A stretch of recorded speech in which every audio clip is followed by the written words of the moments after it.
All right. Big inhale. Big inhale. Episode 45.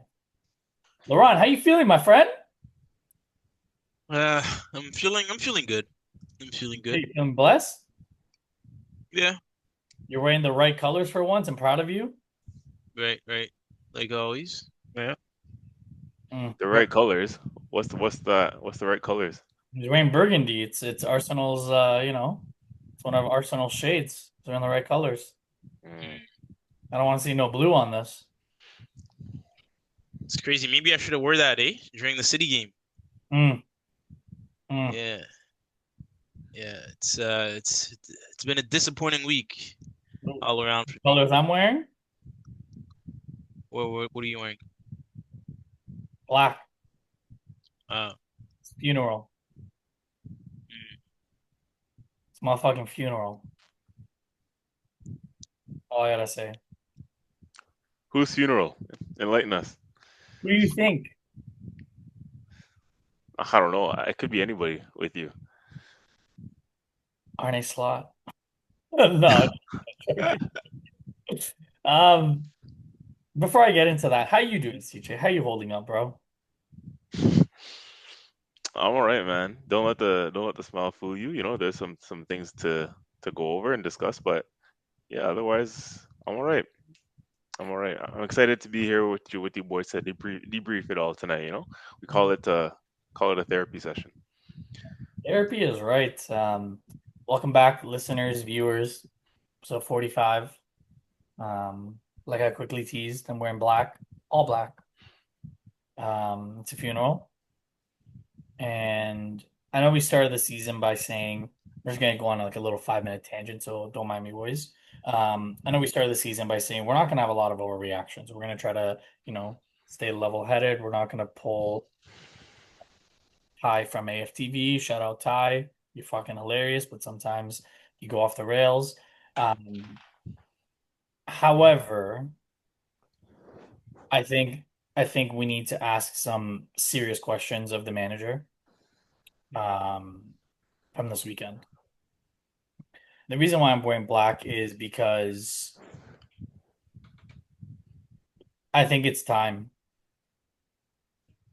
As much as I've been joking the last couple weeks with searching Graham Potter and West Ham that it's time for him to be sacked. Um, it's I've had enough. You're going into a game where you get Saliba back. So you have your favorite center backs. You have your starting center backs. You have the ones that have carried you to second place for the last 3 seasons in a row. You have your favorite right back, you have your favorite left back, you got $100 million center defensive mid in Declan Rice, you got Zubamendi, you got your striker. Um, Saka's back, but Madueke's been on fire, so it also makes sense. Um, but it's it's time for it's time for Arteta to really figure out why he's playing with the handbrakes on. Um, a lot of the other podcasts that I listened to today, um, a lot of them were talking about how Gary Neville said that the stadium was flat.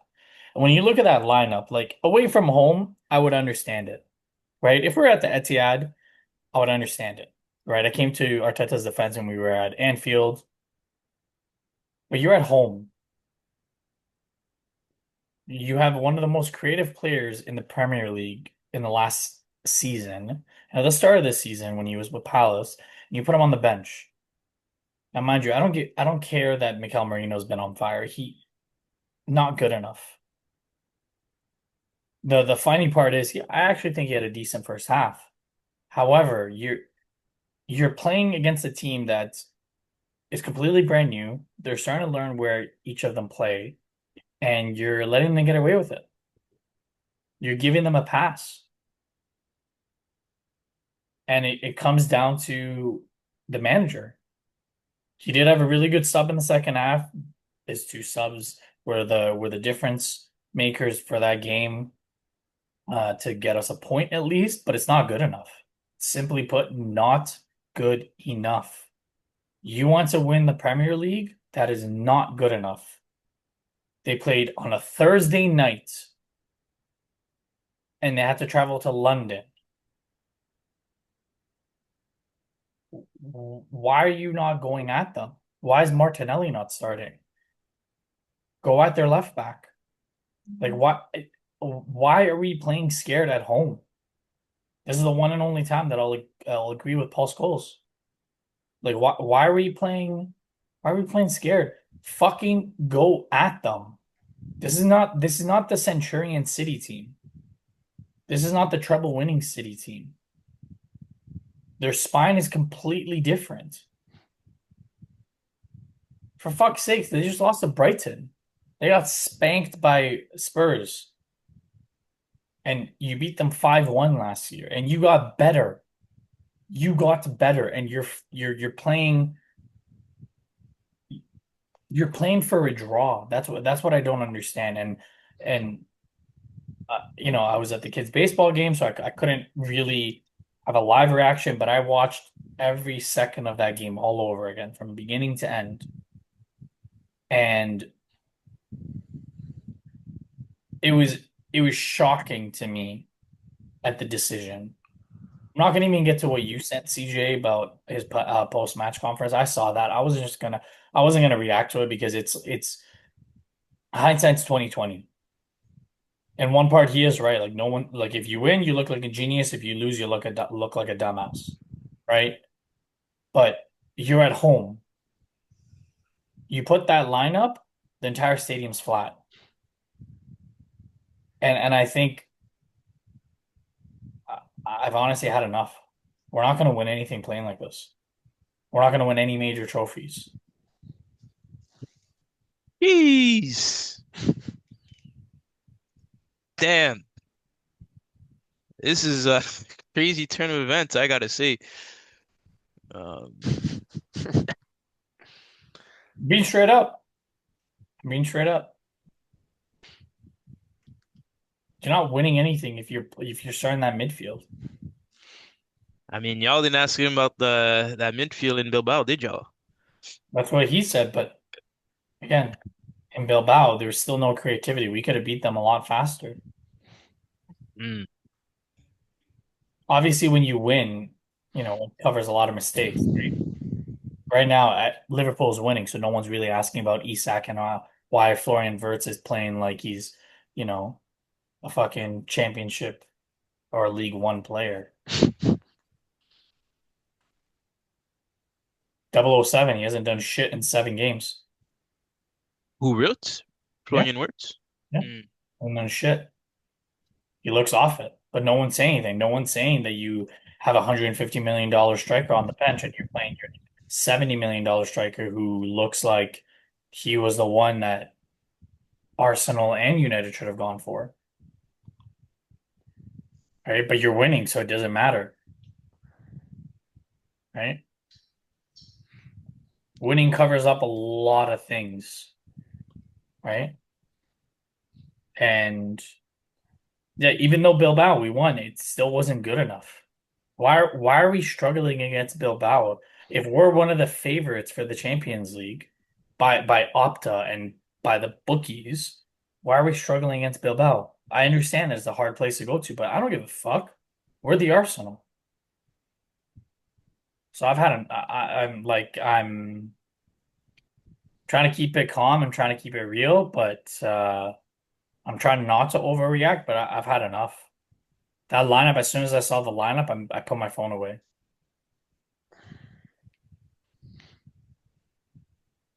Yeah, that's my little tangent.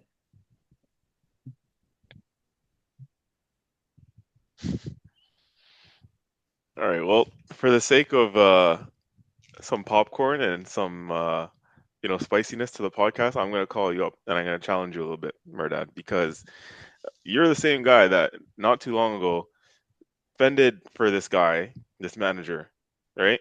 Just 2 weeks ago, 3 weeks ago. Look at Laurent. Laurent's got his, he's I'm he's just ready, sipping bro. my Lipton tea, bro. Because shit's about to get fucking. No, it is. It is because listen, I can sit here. You guys know what I'm going to say, right? So that would make for a boring episode, right? I'm just going to sit here. We're all going to agree because Mehrdad knows my position on all this, and you do as well, Laurent, and everybody knows my position on this. So what fun is it sitting there just agreeing with it all, right? I'm just going to reiterate everything that he just said, but I'm going to challenge you a little bit, Mehrdad, because yeah, like I said, not too long ago you were talking about not overreacting. We are 5 games into the season only. And yeah, just 2 weeks ago, you were really defending this guy when we were talking about him versus Arne Slot. And, some may say it seems like a little bit of a flip flop. At the end of last season, you said Arteta out after the Champions League. Now we started this season, and it seems like, you're back on board not too long ago. And then all of a sudden now you're saying, wearing black, it's time. You've had enough. You're not even giving him the season. You're not even giving him that chance that 2 weeks ago you said he give him the season and that you've predicted us as favorites to win the league and all that. And now you're quickly changing your mind. So why? Like what changes in 2 weeks? And we're all only 5 games into the season. So why do you change your position? I just don't think he's.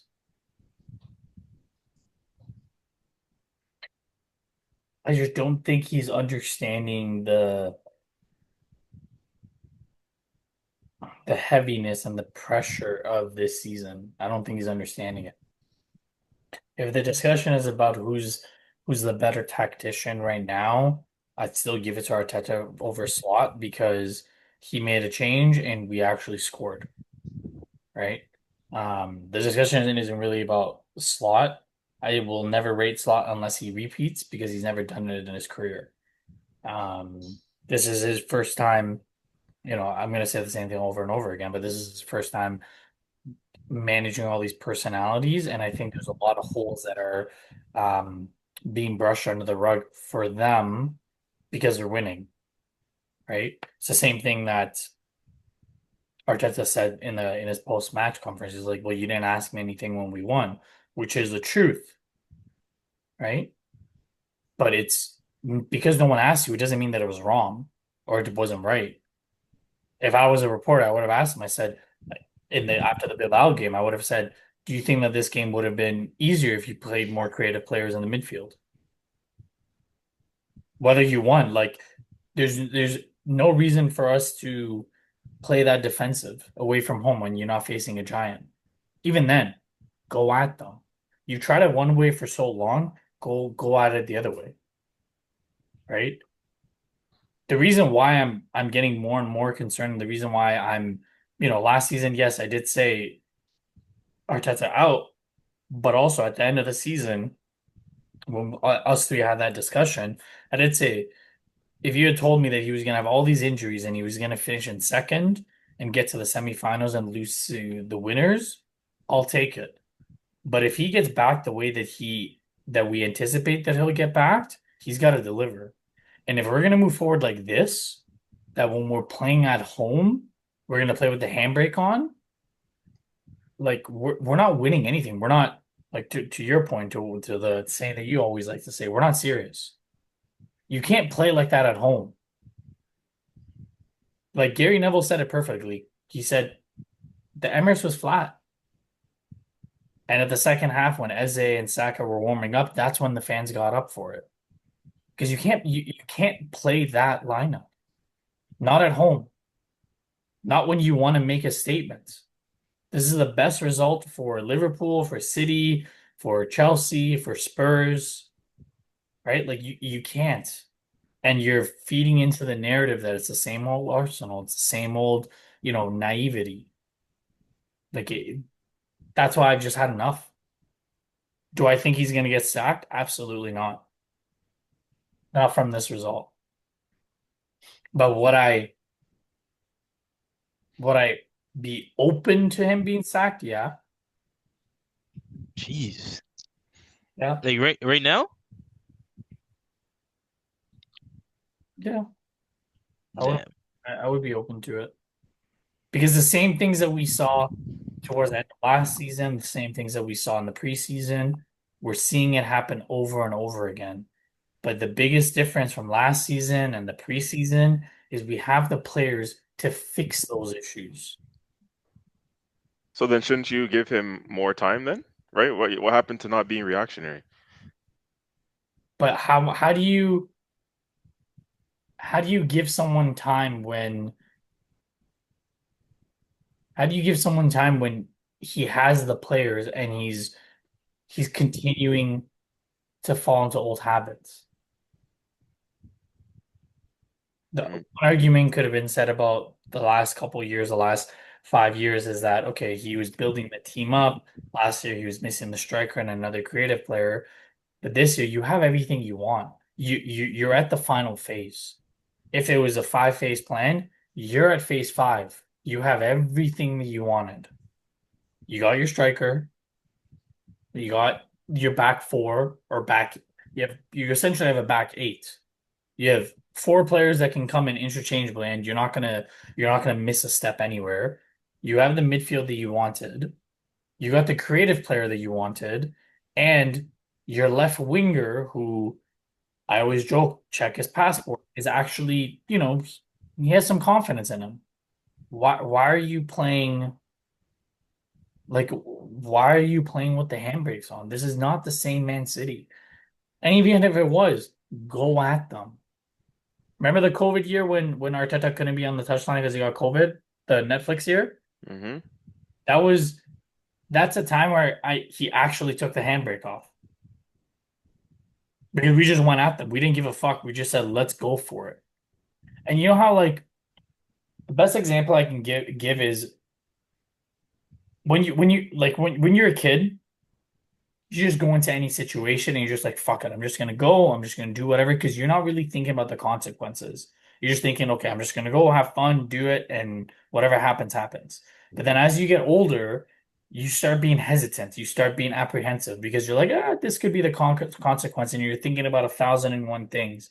Whereas sometimes when you get into that flow state, it's you just thinking about nothing and just doing, right? When you play, right? When you start fucking up, it's because you're too much in your head. But when you're in that flow state and you're just kind of observing and just thinking about the next action and just, getting to where you need to be and not thinking about it, that's when the best out of you come. That's the best out of you, right? And I think Arteta right now is being too cerebral and he's trying to be cute with it, where all you need to do is just put your best players on the pitch. Stop trying to get cute. Just fucking play. We talked about why we lost to Liverpool. It was one moment by a special player that caused Liverpool to beat us. The reason why we got a point out of this game is because it took one moment from a special player to cause mayhem, and it was a brilliant finish by Martinelli. Like I gotta give him his plaudits. Like he did look Brazilian there, but you can't be waiting for the 60, 70 minute to do that. Like it's yeah, I'm not happy with this at all. At all. At all. Especially at home. If this was away from home, my tune would have been a little bit different, but especially at home. Especially coming off the fact that they played Thursday night. It's not that they played the Thursday morning game. The lactic acid, the fatigue would have set in the second half. And why did it take so long for us to get on the front foot? I don't know if I answered your question or I went around it, but um, Sort of like, and before I give my analysis on even just the game alone, Laurent, I'm curious to know your thoughts on everything. Pretty much what Mehrdad just said on the game, like where you're at with this. And yeah, I share the same sentiment. It's from an Arsenal perspective, it is definitely a disappointing result. Mind you, if not for that equalizer, I think it'd just been, a lot worse. hmm Um, so right on the positive side, something was salvaged. But yeah, no, this is man, it's a crucial time. Especially these early games, right? You hear it all the time, right? Fine margins. Sometimes it's these kind of games that really, right, decide where you are positioned later on in the campaign. And mind you, when the first place team hasn't dropped a single point, that is also where, right? Um, Anyone that's looking to compete should be worried because the gap is just getting Hmm. bigger and bigger each week. So no, um, yeah, it was a passive performance. Um, yeah, a bit lackluster. Even though I feel like overall, I think you guys did have. I mean, you guys dominated possession, right? But again, you can argue, right? What's the point of possession if you're not really doing anything with it? Um, but yeah, those substitutions, I think, was his saving grace, right? I don't know. I forgot what time in the game he even put in as a and Halftime. as halftime. Oh, Mhm. well, yeah, and then Martinelli also came in halftime. No. No, he came in a bit after, right? Yeah. Um, yeah. But for me too, also like the big question mark is Gyökeres as well. Um, because I feel like that's right, a big player, obviously that you guys brought in that's supposed to spear your attack. And in a game like this, right, you expect him to do something, right, to produce. So I feel like there's a bit of talking point on that end as well. But other than that, just got to take it one game at a time, bounce back, and if truly, the man is wise, then hopefully, right, these kind of setups in formation, right, tactics aren't repeated, especially right given the context of the situation, being at home, a team that just played recently, right, so more likely to be depleted in comparison to your own squad. And yeah, that's pretty much all I can say on that. And from a Chelsea standpoint, I must admit it is a suitable result, as one would say. So yeah, there's that. Mm. For me, I would say, like, looking at it from bigger picture, right?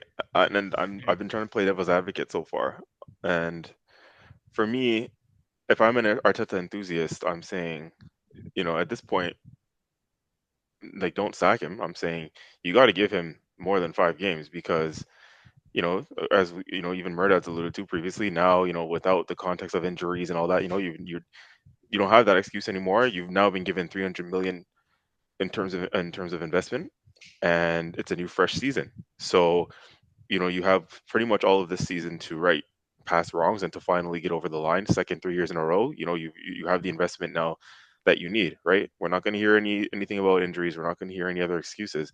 So again, if I'm an Arteta enthusiast, I would probably have said, okay, well, yeah, we are 5 games in, and there's concerns, but you got to give him more than the 5 games with this new squad, with the investment pumped into it. You still got to let him, see out the season at least, or at least get to halfway and see where we're at, and like say by Christmas if we're still in the title race and whatnot. So you got to give him more time than the 5 games. And me, as somebody who is probably a big critic of his, or definitely a big critic of his, I'll probably say the same. I mean, I'm still, as much as I've been an Arteta out guy, I'm still going to sit here and say after yesterday's result, well, don't sack him. I'll still give you more than the 5 games because again, you do have a completely new squad, or for the most part, you brought in 8 new signings. A few, 3 or 4 of those are key to your new setup and your new starting 11. So yeah, I'll give you more than the 5 games. This season is just this clean slate, right? I've been hearing all the things in the past about how long it's taken and the squad that he inherited and injuries last season and blah blah blah. So okay, although I'm Arteta out, this season is clean slate. You do your thing this season, and I'll see where we land. Towards the end of the season or even halfway through. So you know, the spotlight is on him, and we all know that. So I'm gonna give it. Like, I'm not gonna sit here and say after yesterday's game, Arteta, he's got to get sacked today. Okay, well, no, I'm not gonna say that. You still get, the next few games. You still get till at least December to see where we're at. I'm gonna try not to be reactionary. But for me, the bigger picture, obviously, of why I'm at where I'm at is because it's not just 5 games; it's 5 seasons. And we're seeing the same patterns, and which is why I think Mehrdad's at that point of, well, he's over it because we are the panic is seeping through, and the concerns are there because it's still the same things that we've been seeing for the last few seasons in terms of style of play. And let's be honest, I'm going to narrow everything down into one or two statements here. But Arteta is a conservative manager. That's just the reality of the situation. He's a conservative manager. He's a more of a passive manager. And specifically, I want to point out that clip that I sent you guys about what he was asked in the press conference, right, about that midfield three setup, where he deflected and said, "Oh, we don't have time for it, right? We don't have time to talk about it. Let's not talk about it now." And he was pushed on it again, and said nobody questioned him in Bilbao. And that one really pissed me off because we talk about, ignorance and arrogance. We said Arne Slot was arrogant, but, clearly Arteta's I've been saying Arteta's just as bad, if not worse. And again, that's no slight on him individually because a lot of managers are arrogant in the game, right? They're all stubborn. They all think that their tactics are correct and their way is the right way, right? They all think like that. It's not just an Arteta thing. It's not just a Slot thing, but this does specifically prove that he is also one of those. Arteta, we can't say that he's not. He's definitely not a humble manager, right? Like he'll come out in these pressers with these spiky responses and say nobody asked me about this, in Bilbao. That really pissed me the fuck off because it's like, buddy, what the fuck? What are you talking about? Like, first of all, he was questioned on it. Every time he plays that midfield three, he is questioned. Obviously, in Bilbao, he's not questioned to the same extent as Man City, but to the reporter's defense, so Arteta goes, "Oh yeah, well, you know, yeah, no one questioned me in Bilbao," and the reporter goes, "Yeah, but okay, well, why did you play it then? It's a different game." The reporter says it's a different game, and Arteta goes, "Yeah, but the same midfield." And so the reporter goes, "Well, yeah, so then why did you play the same midfield, right?" So he's being called out on the fact that yes, the difference, the context of it being a different game. You're in Bilbao, you're away from home, so maybe in the Champions League away from home, you have a little bit more of a right to kind of set up shop and make sure you're rigid and you're difficult to break down, and you won the game. So yeah, fair enough. But again, this yesterday is a different game, and this was where all eyes were going to be on him to see how he approached it, right? The Yep. difference of the game and the context of yesterday is that you're at home, right, against one of your title rivals. It's the message that it sends out. If you send out the message of that kind of midfield three, you're sending a message that I'm scared. We're playing not to lose as opposed to playing to try to win, right? Mm. You're already, before the game kicked off yesterday, you're 6 points behind title favorites in Liverpool. So the message is that you need to go out. The message is that you need to go out and send that is that you're trying to win the game. See what I'm saying? Like you don't go out and send that sort of message of Man City. That Man City team yesterday was one of the worst teams in Pep's era. That was not They a good had City bench. side. They had no bench. Yeah, They played Thursday. Like that's the part that I don't understand. They had no bench and they played on Thursday night. yeah.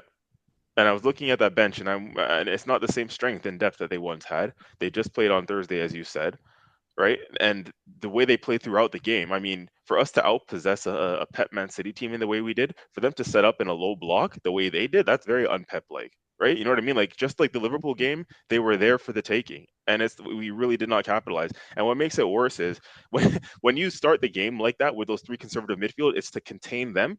When they score as early as they did, what incentive do we have to get back in the game? Because we don't have any creative players on the pitch to spring us forward. Marino didn't have a good game at all, and it's not much on him. It's not really on him. That's not his role. He's not an Odegaard. He's not an Eze, right? The way Spain plays him, the way Arteta gets all gassed off of that because he thinks that we're going to use him the same way, but we're not using him the same way. Laurent, you mentioned the Gyökeres thing. It was never going to work out if he's not getting the service. You know what I mean? Like the Mm. guy is not getting the midfield service that he needs. You need to know the strength of your players. Again, man management, right? Know your players and know their strengths and weaknesses. We're not getting the best out of him at the moment because the midfield setup is not there for him to thrive. He's isolated on his own. He has nobody that plays close to him to get him the ball, right? So all these things, it's just like it's the message that it sends, right? And he'll act like and what he said in his response again to the reporter was, I started this midfield three because this is the midfield that I thought would win the game. Did you really believe that in the end? No, you didn't, because you made a halftime change. That's one of the earliest substitutions he's ever made at halftime. We all know him for making late substitutions. He made two at halftime with Saka and Eze. So clearly, Arteta, you didn't think that was going to win you the game because you recognize your era so much so that you made the change right at halftime. You know what I mean? So it's just that stupid little ignorance and that arrogance that pisses me off about him. And it's like, you don't want to admit that you got it wrong. You got it wrong. The whole world can see you got it wrong. The most enthusiastic and optimistic Arteta fans are now, turning on him, a la Mehrdad, right? Because this game really was the one. Don't ask me. Don't talk about Bilbao. Don't talk about even Liverpool. You can even justify those more because they're away from home, right? Liverpool, you're away from home against a very difficult team, one of the best team in the league. But now at home against Man City, okay, Arteta, let's see what you're gonna do, and that's what you put out. That's eyebrow raising, right? That's concerning. Which is why I think we're all having this conversation today. Arteta fans, Arteta enemies, everybody's having that conversation today. That's the main talking point of post game is what is Arteta really that guy? Can he get us over the line if he continues to be this conservative as a manager? At home, you have to send out a different kind of message. The big thing is it's at home and Manchester City played Thursday nights. And you're going into the game, you're 6 points behind the league leaders. So you need to win the game. Yeah. Even if take the point stuff away, you're at home. Every team at home gets up for it and they take risks. Like you have the back for it's just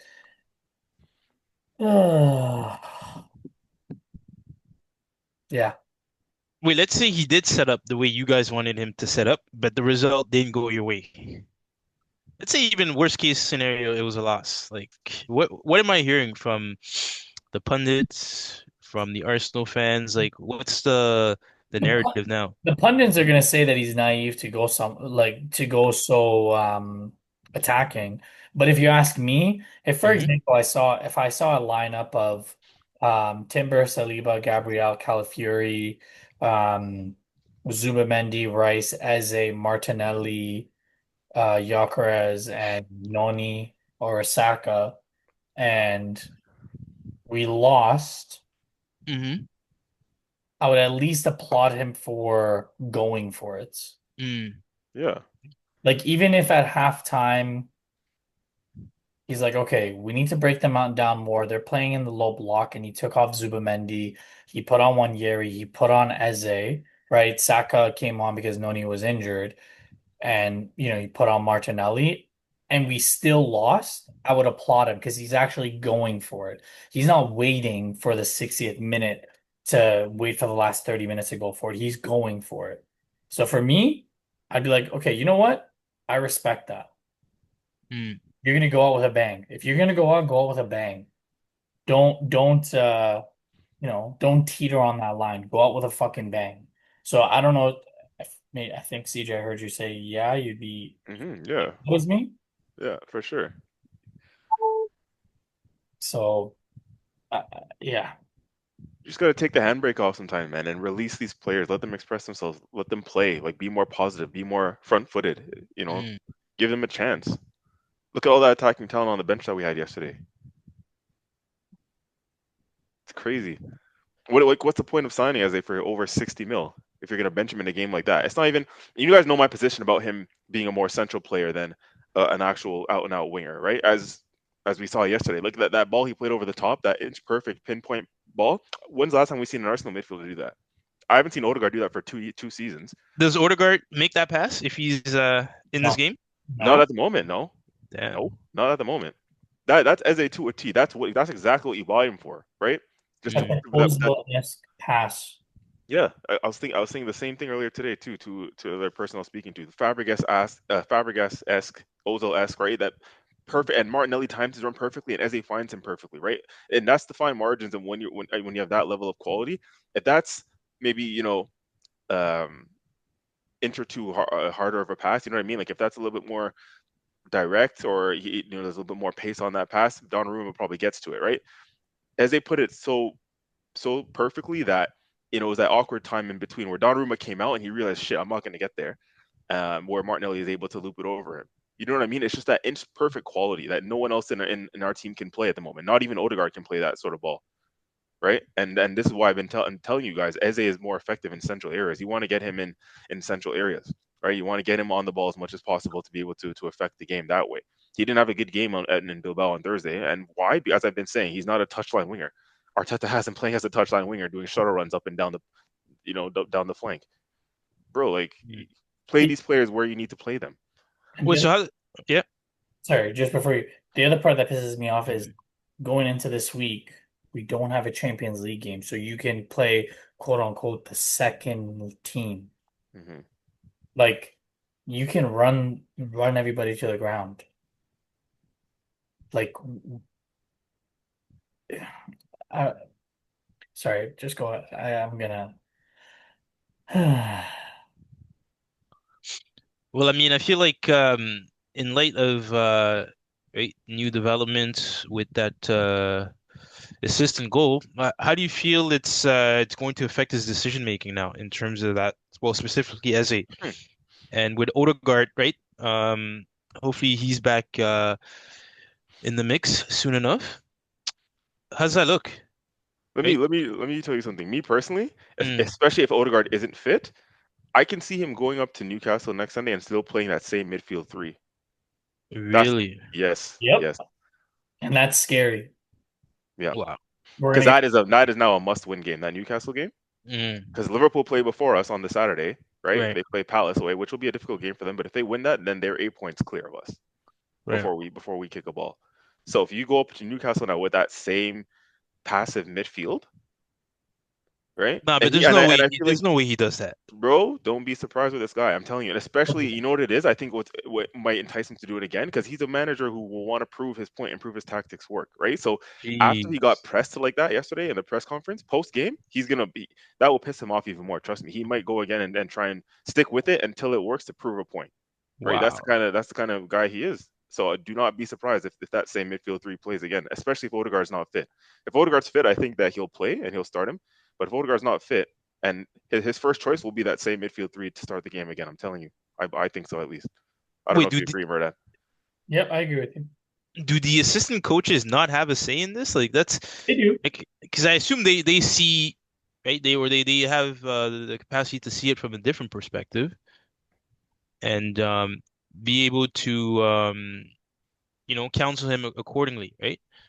Um, Yeah, but what they'll probably also think about is, okay, we're going to Newcastle. It's going to be a physical game. You got three big bruisers hmm midfield, but the way that you beat Newcastle isn't you don't match them with the physicality. If you match them with the physicality, you're playing their game and they're better at their game. So, Right. what you need to do there is you need to beat them by getting them to move laterally. You need to get them to move north south, east west. You need to get them to move quick. Right? That's what Barcelona did. one Hundred That's what percent. That's exactly what I was gonna say too. they didn't get physical with them, right? Barcelona kept moving. They took the hits when they needed to, but they just kept passing it around. Yeah. And then they get fatigued, and then that's when the holes open up. You can play that physical for the first 10, 15, 20 minutes, but 30, 35 minutes, 40th minute, 50th minute, the legs start cramping, the lactic acid builds up, and you're not as quick. So you can't go there to want to be physical. You want to be physical, they'll do it better than you. Yeah. Wait, so having said that, doesn't that support not going with That's what I'm saying. that midfield that you guys think he's gonna go with? Yeah, that's what I'm saying. You can't go in there with that midfield. But I'm saying that's what his coaching staff is going to think. That's what Mm. he's thinking that let's go there, let's match them physically, and let's beat them at their game. But it's like you kind of Can't do that with them against you, Newcastle. you can't. Yeah, you can't. You just got the perfect example from Barcelona. You you can't.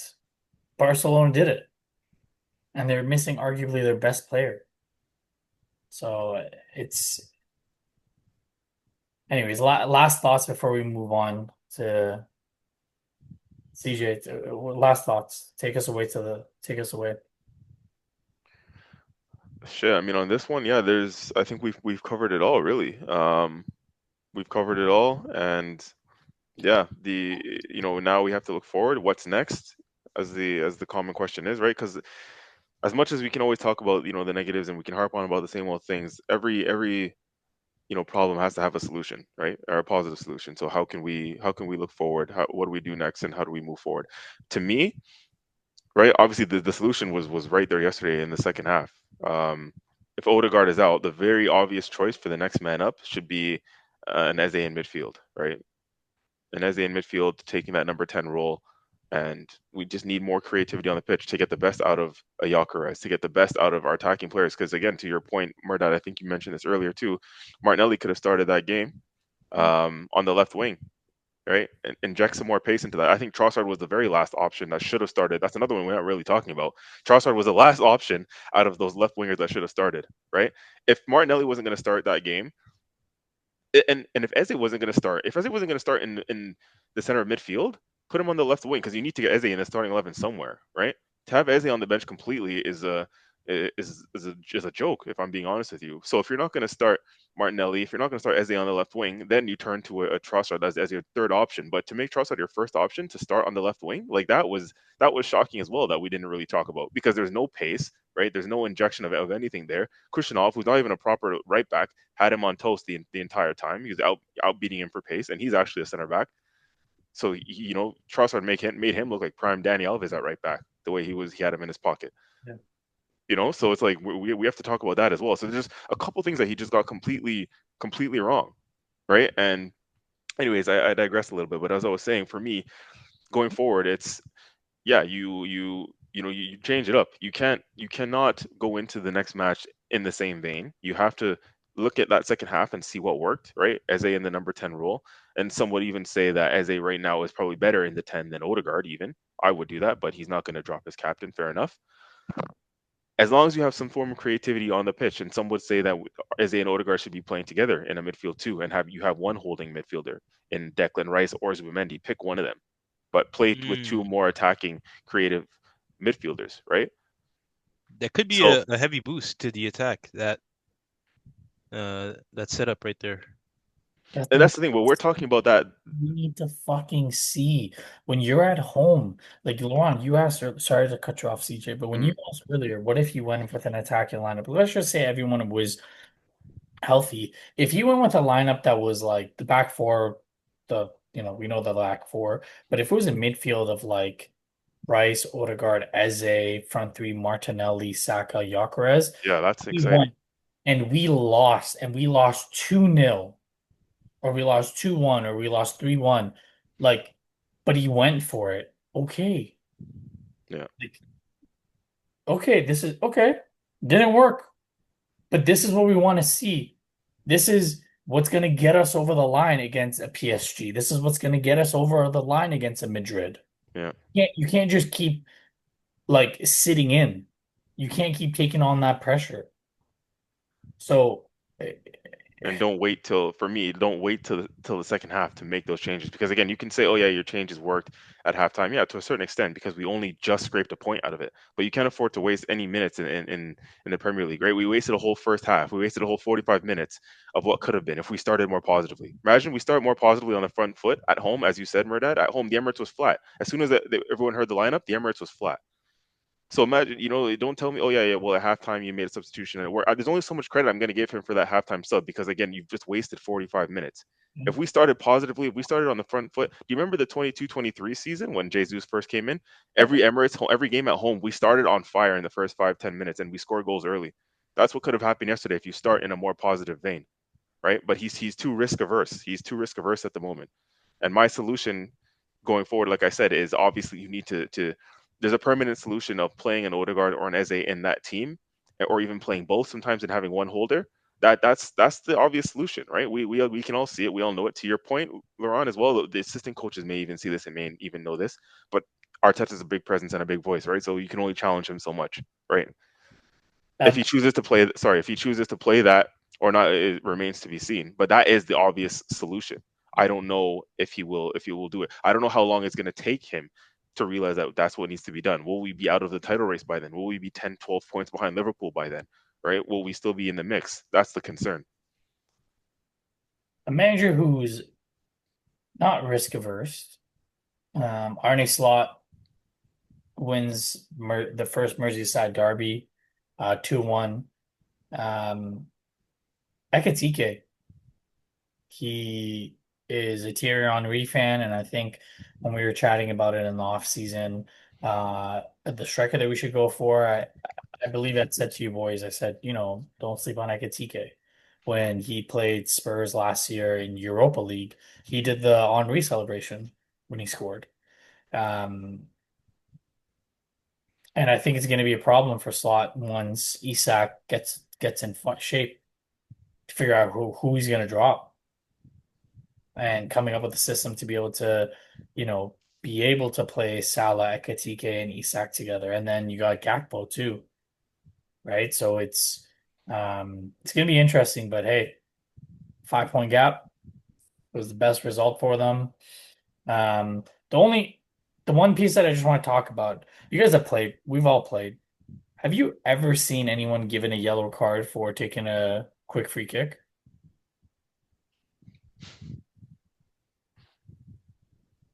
No, I don't See, think I've ever seen that.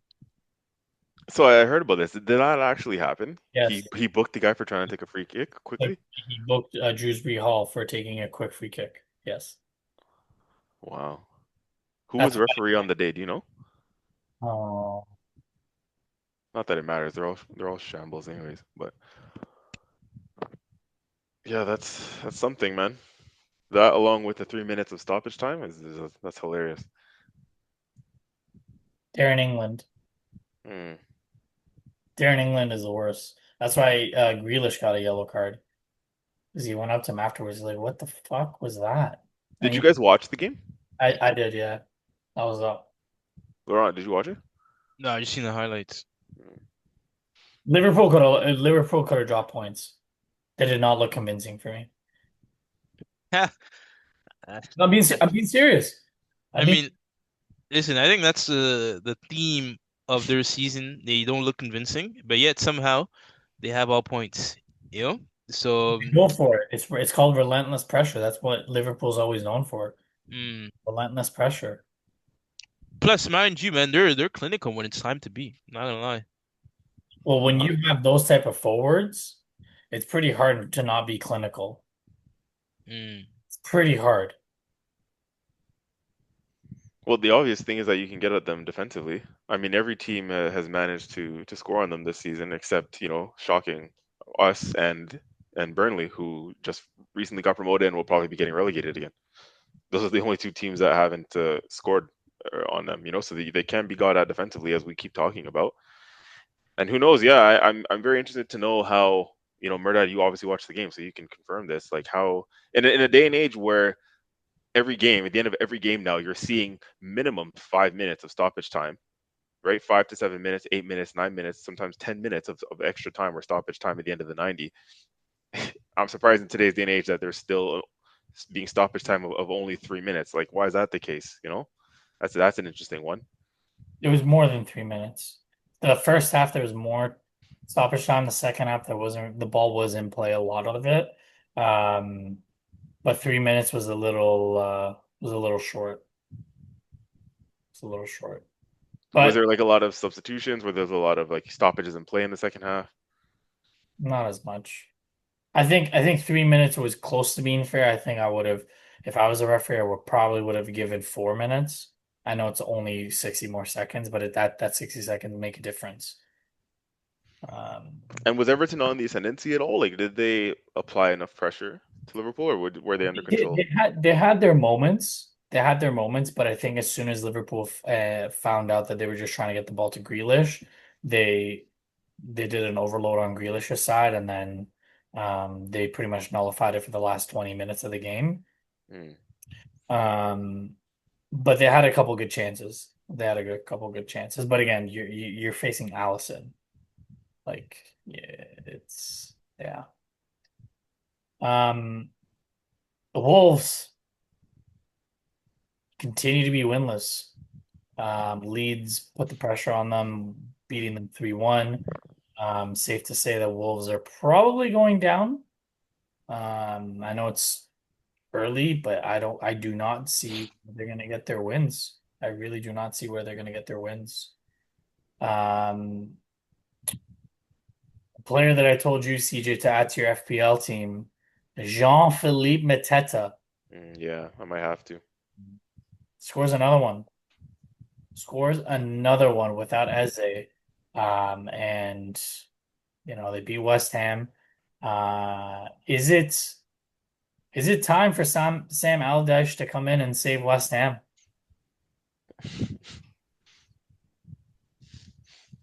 it's getting to that time. The pressure is on West Ham and Graham Potter. The pressure is seriously on.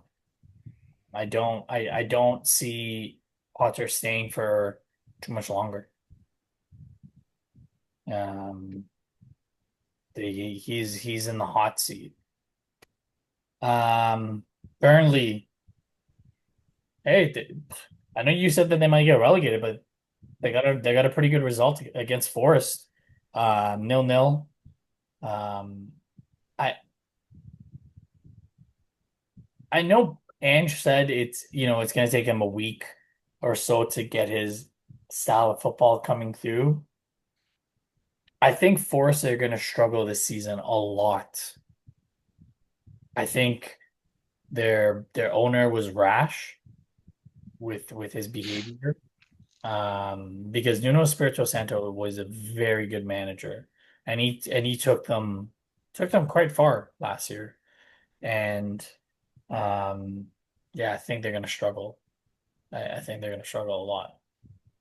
Hmm. Um, Brighton, they could. Fuck, bullshit. 2-goal lead at home. How do you against Spurs? How do you give up a 2-goal lead against Spurs? Um, if I'm not mistaken, it was a late own goal by Van Hecke that caused them to finish the game with only 1 point. Um, Thomas Frank, like he's a good manager. I think United fucked up on this one. I think instead of going for Amarim, I think they should have gone for Thomas Frank. I think he would have been better. But Spurs look like they lucked out. He's getting a tune out of Richarlison, which is amazing to see, and um, yeah, we'll see how far he can take them. Um, London Derby, Fulham beat down on Brentford 3-1. Alexander Iwobi, he had a great day. He had a goal and an assist. It's funny. I was just looking at the Fulham roster, and I don't know if you guys realize they are literally a combination of Chelsea and Arsenal rejects. Who are Majority the who are the Chelsea rejects? I let's know there's Arsenal. Arsenal's got they have the Smith Rose, Iwobi, Leno. see. They have they have Willian. Wasn't Calvin Bassey in their Wait, Willian is still there? No, Williams not there anymore. Is he? sorry he was playing. Oh no, he only played last year. Timothy Castagna, he was at Chelsea, and I'm He pretty sure was? Castagna? yeah, Wasn't he he was at Leicester. Unless he was at Chelsea before. But I Castagna think was he at came Leicester. from their academy, if I'm not mistaken. Um, and I believe, if I'm not mistaken, Calvin Bassey came from their academy as well, if I'm not mistaken. Um, there we got Emil Smith Rowe, Bern Leno, Iwobi. They had someone else too. No, I can't remember. But yeah, they have a good team. And Marco Silva, he might be, you know, I don't think Amarim's gonna be around for too long. We're gonna get to that game because I want to see Mr. Centurion's reaction to that game. Um, talking about overreactions, underreactions. I'm curious to see what Mr. Centurion has to say. Um, Sunderland, this was a very good game. Um, what can we just take 5 minutes and just chat about Aston Villa? Hmm. They're still yet to win. They don't have a Yeah. win on the year. I don't know if you guys have noticed that. Hmm. Yeah, I think Is he's blaming it on the players as well, apparently. Do you think he's gonna get sacked? Hmm. Mm. It's a good question. I It's, mean, they didn't do much investment this summer, did they? What did they bring in? If Not they not were much. if they were dealing with FFP. Mm. They lost Morgan Rogers, Jalen Ramsey.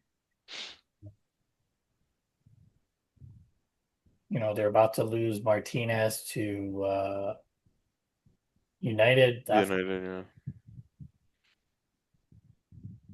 right. And the question is, if he gets sacked,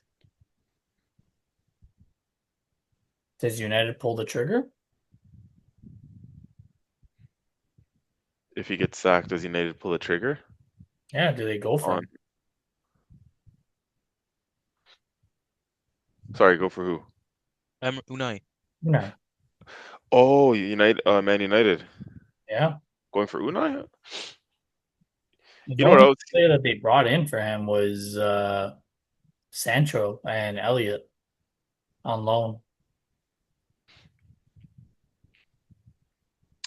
You know what? Funny enough, this is a random wild card one I'm throwing out there, but I heard Zidane's gonna get back into management maybe soon. Come to Arsenal, please.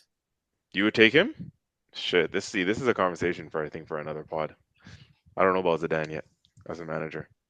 We have to see him outside of Real Madrid and that inherited. You like to talk about inherited managers coming in and taking an inherited world class quality.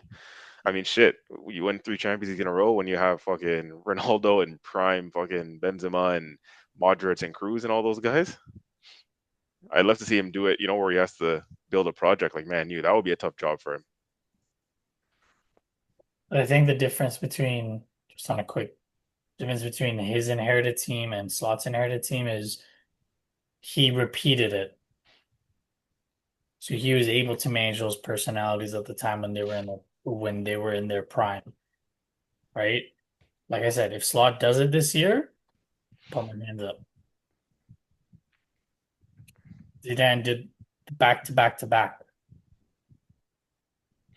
Yeah, but for me, the point still stands. Is like you did that, but again, you walked into the best possible team you could walk into, and I truly believe it at that point too. Somebody like I don't know of a lesser caliber could do a similar job. Like it's not. And you know what? What I'll give him for that man management, he has good man management. Is he a good tactician? Is he a good, Wow. can he do it over the course of a season, right? But he is a good man manager. Players respect him because of who he is, right? So he has that personal aura about him. But did he have to do a lot of coaching? Again, to your point, where someone like Arteta has had to do and come in and really, do major surgery on a squad? I'm not sure if he's that type. Obviously, the jury is still out on that. But when you have that level of, some level of competence, and that's what I'm saying. Like, it doesn't take the most genius maybe of managers to have come into that Real Madrid team and put the players in the right positions essentially and let them thrive in a Ronaldo and a Benzi, Bale, those guys. But hey, let's see. There's a lot of shouts for him to come to the Premier League. I've seen some Arsenal fans say that they want him, instead of Arteta, and I don't even know if I agree with that either. Like I said, I'm not sure he's that kind of coach. I'd have to see him somewhere else first to make that call. But yeah, I'd want to see him inherit like a project that he has to build on his own. You know what I mean? Um, Bournemouth, Newcastle was a snooze fest. I watched the highlights. There wasn't really much in this game. I think Newcastle are going to struggle with goals until they get one of their strikers, um, getting a tune out of them. And moment we've been waiting for. Mhm. Mr. Piana, Mr. Centurion. Oh First man. question, Yeah, are go. you still able to get the point tally? Yes or no?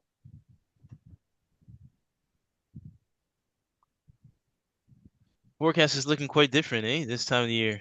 It's yes or no. Oh man. My gosh. Damn. Honestly, I'm gonna try to be as objective as possible. Um, Yes or no, motherfucker. Answer the damn hold question. on, man. Context is key. Context is Oh key. my. Uh, um, I think this loss does look worse given the fact that we did take a loss earlier in the week, right? Uh, so there's also that. Mind you, okay, let's pretend like the Bayern game never happened, right? And we kind of just look at this Premier League game in isolation. If we're being honest, and I don't like to use that word, but I'm going to use it. An unlucky start is, I mean, right? But ideal. I wouldn't say unlucky. I would say un. Um, but it's one of those one. I think the rain was pretty bad even at the beginning of the game. No, Yeah, but the uh, rain could affect both teams. no, I don't disagree. But in that play, I don't know why you're laughing, but in that play in particular, right? Yeah, I'm sure you guys seen the highlights. Yeah, Um, I watched the game, the whole game. yeah, I think it plays more so to the advantage of Man U and the striker, right? In Wemo, where yeah, it was a mistake, and that mistake cost us a red card. And reactionary, he took off like almost all attacking options at that point, and decided to go pretty defensive. Uh, Well, Palmer was injured. He pulled his groin, I think. I think Palmer was an Yeah, injury. Palmer had to come out because eh, of an injury. Yeah. but I mean, yeah, but that was the later one, right? Before that, he took off Neto and Estevao. Mhm. To the point where, right, when we came back, 2-1, would have you, we didn't really have any options like that, right, bro? The guy put Tyreek George again. Mm. That You to don't me, like that guy. it's a surprise. The reason why, listen, they see more than we do. I assume he's probably playing well in trading, which is why he's getting he starts. But the thing is, when it comes down to the occasion, it doesn't seem like he's ready or he's up for it, right? Um, The player that should have saw the pitch, Garnacho. You know that he was dying. yes, which is what I'm pretty surprised because you even had him warming up, and then no, he never came on. Why? Uh, who knows? But all in all, again, you start off a game like that, right? It's bad, and then those decisions were made. I'm gonna write this one off. Well, you Uh, guys only have one more to write off because Man City, the Centurions, they had 32 wins, 4 draws, 2 losses in 30 mm, minutes. right, right. Your first loss. Fuck, man. On top of that, too, like I think he's gonna have to also get his tactical setup right, just like how you guys were saying, right? That different combinations of players allow for um, better options on the attacking end. I think it's the same thing on our end, where it's because some of these games too, were right, like where we're not as dominating on the offensive end as we should be. And I feel it comes down to the personnel, the combinations, right? The players that are on the pitch, aside from just the way we move the ball as well. Um, yeah, but I don't know, man. I feel like just like this whole funny enough, I don't know who even originated this style of like play, but I feel like, bro, Arteta, Maresca, right? It's the same template of style, right?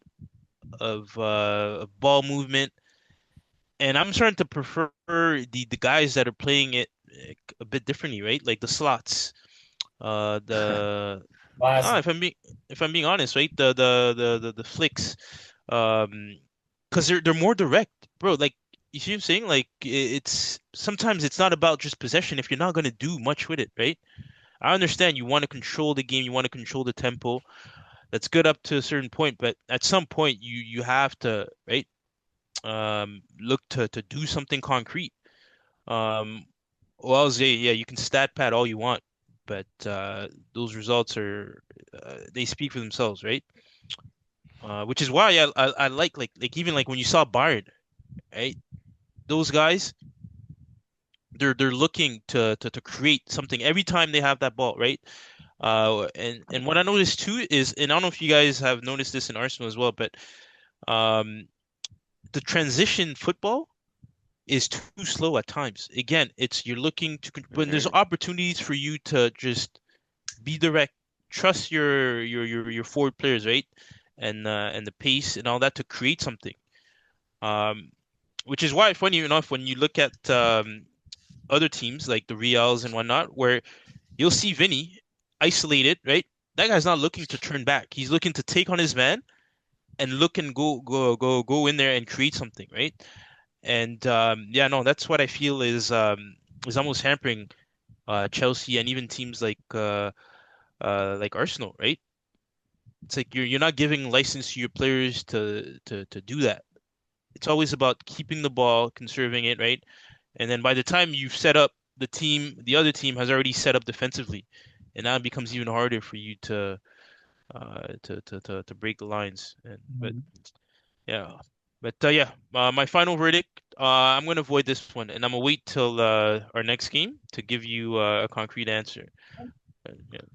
Bro, take it from us. In the Premier League, if you're in a title race, you can't afford to write off any games and just, like this one is a bad L.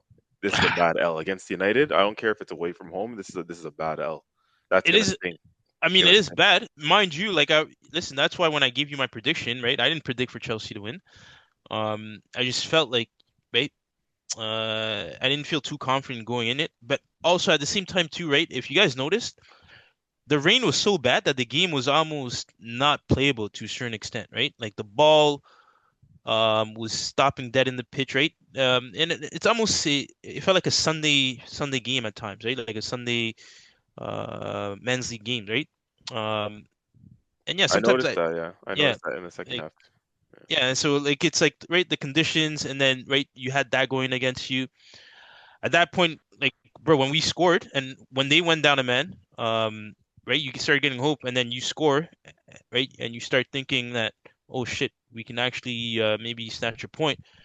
But you realize, right, again, the personnel on the pitch at the time was not conducive to us getting anything out of that game.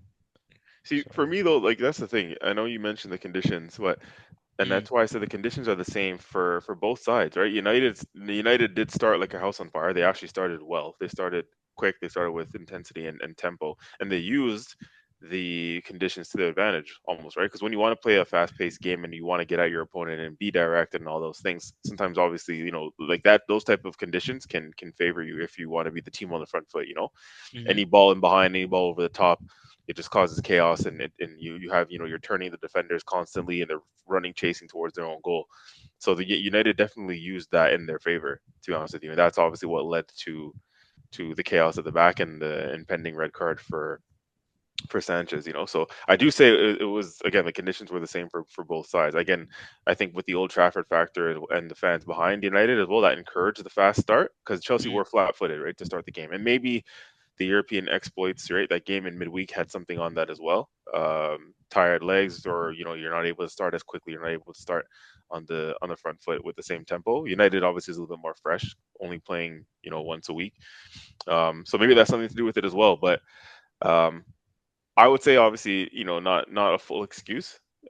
Not an excuse at all, actually. Because like I said, there's two teams on the pitch there, and one thing I've always did say to you, and I think I'd be consistent in saying this for the whole season, is I don't think that you can win a Premier League with Sanchez as your goalkeeper.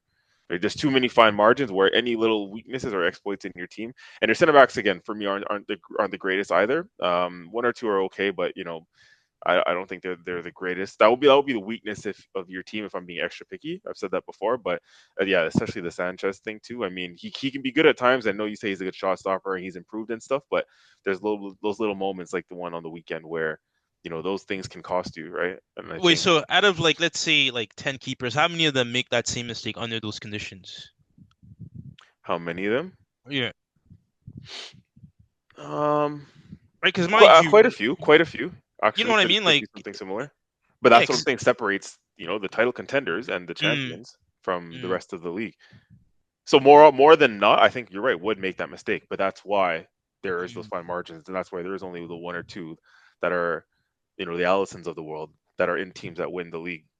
You know what I right, mean? right. But I mean, it also should put into question the front four in front of Sanchez for allowing something like that to happen, Hmm.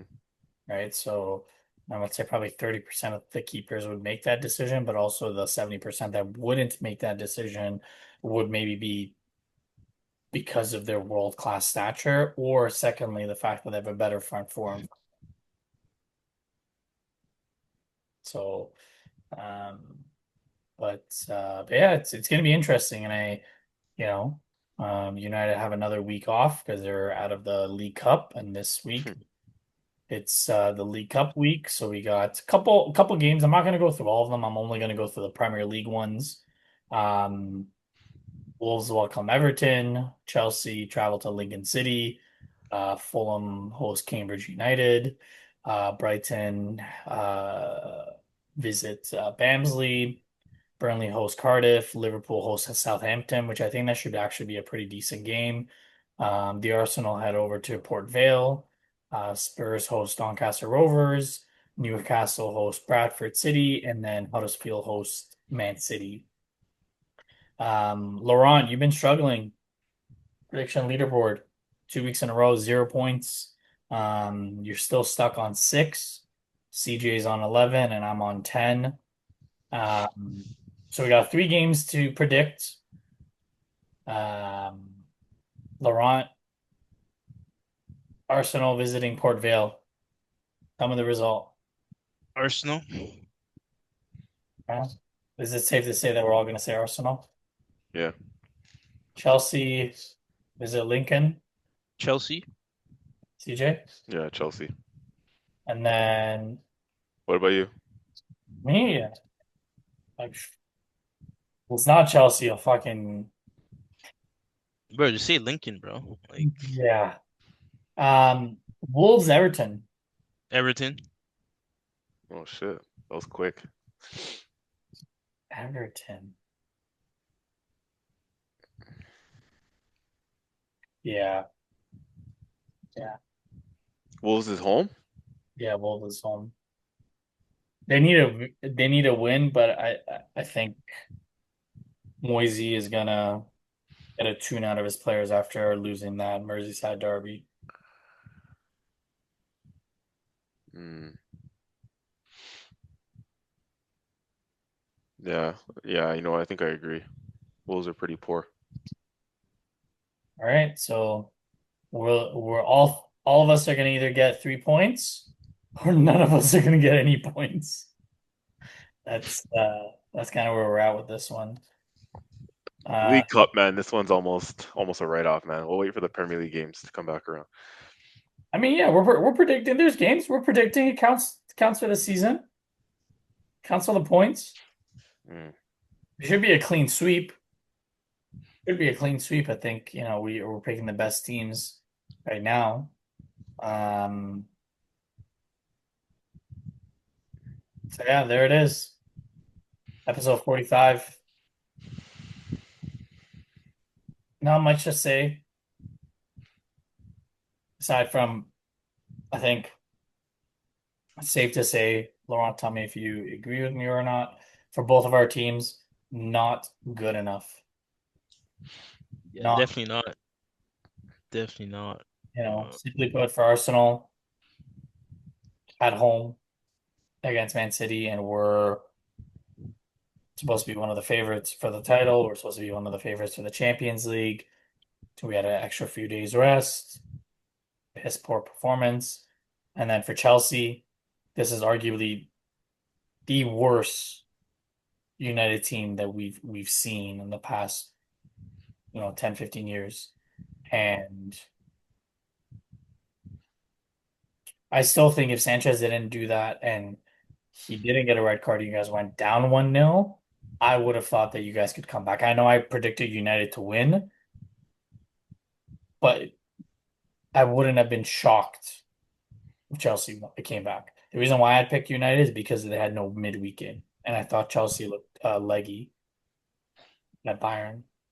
So, um, yeah, we'll be back Thursday, predicting the weekend. A couple big fixtures coming up next weekend. Um, it's a fuck, man. I know we're saying we don't want to overreact, but it already seems like it's starting to slip. Hmm. And even if we win against Newcastle, which I think we should, I'm more concerned about the performance rather than the result. I want to see an angry performance. Wait, now, do you guys think Liverpool are dropping points anytime soon? Mm, they fade their way to Palace. We drop points to you guys. That screams a draw. Um, then they host United, so no. Who, Liverpool? Oh, yeah. They Brentford, no. Villa, no. November 9th against City. Hmm. I kind of feel like Palace could do something this weekend. Palace looks good. Palace looks like a good team, and Palace and Liverpool are the two, if I'm not mistaken, they're the two teams left in the league that are undefeated. And Palace is at home, so I think they'll make that one a difficult one. Hmm. Pals are sitting in fifth in the Prem. Yeah. Man, I'm really curious as to how he's going to deal with the whole Ekatike and Isak situation, right? Because now it seemed like Ekatike is right. I mean, he came on, he started. It looks good, Hmm. right? And then how you? Oh, that's crazy. You now have the luxury of bringing in Alexander Isak. Like,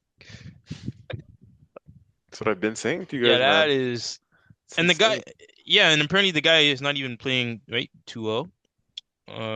But then again, like you're the guy that is supposed to be out of favor, right? In terms of the two striker, he's performing. So it's almost like Slot has it good at this point in time. He is really good. Yeah, but it's gonna come down to how he man manages, right? Mm. He's Yeah, got bro. If I I'm mean him at this point, I'm flipping coins, bro. You know what I mean? Like heads or tails, all right, you go. Like that's really all it takes. Like, oh man. that's what pretty much what Zidane did and it worked. Mm. But he was also a really good man manager because he had the stature behind him. Slot doesn't. Maybe he has a respect of the returning players, but you know, But honestly, man, the one thing that you can't say, bro, is Ryan Gravenberch. Whatever that guy has done to that player, I think should be well noted. Um, Hmm.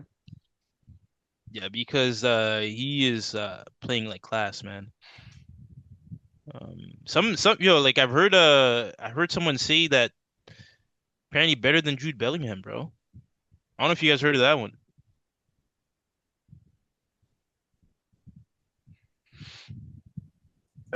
Different kind of players too, though. Different kind of players. Um, I but was overall game, not overall, there. I was gonna be like, I don't even want to entertain this. Listen, bro, like all that's just the chatter that it's been going around. Like I forgot who, but it's this popular guy in the space, and he was quoted as saying early on, yeah, that Ryan Gravenberch can do everything that Jude Bellingham can, and more, which was an interesting take. But they play two different positions. First, that's what I would say first. But definitely, yeah, Gravenberch's overall game does look impressive at the moment. Like he's supposed to be right. They're holding midfield. They're a CDM protector in front of the back four, but he's scoring the kind of goals he's scoring now too. mm, Yeah, man. And yeah, like you said, what Slot's done to him? I don't know, bro. I can't go unnoticed because he's looking like a different kind of player now, and he's obviously transformed them as well, right? In the way they play. I right, wonder what happens to him if he gets injured. Who comes in, right? mm, And because that's somewhere where they're probably lacking a bit of depth, right? In that position. right, right. And McAllister got injured apparently. So,